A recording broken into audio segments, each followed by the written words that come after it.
ഇന്നത്തെ ഉച്ചഭക്ഷണം കഞ്ഞിയാണ്. കഞ്ഞി, പുളിശ്ശേരി, ഒരു ഈ മുട്ട,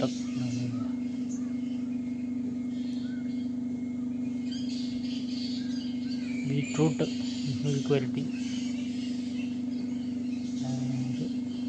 സാമ്പാർ പോലെ ഒരു കറി. ഓക്കെ,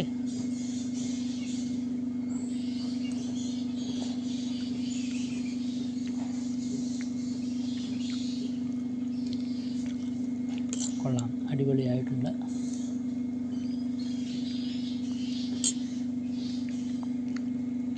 എല്ലാവർക്കും ലൈക്ക് ചെയ്യുക, കമൻറ്റ് ചെയ്യുക.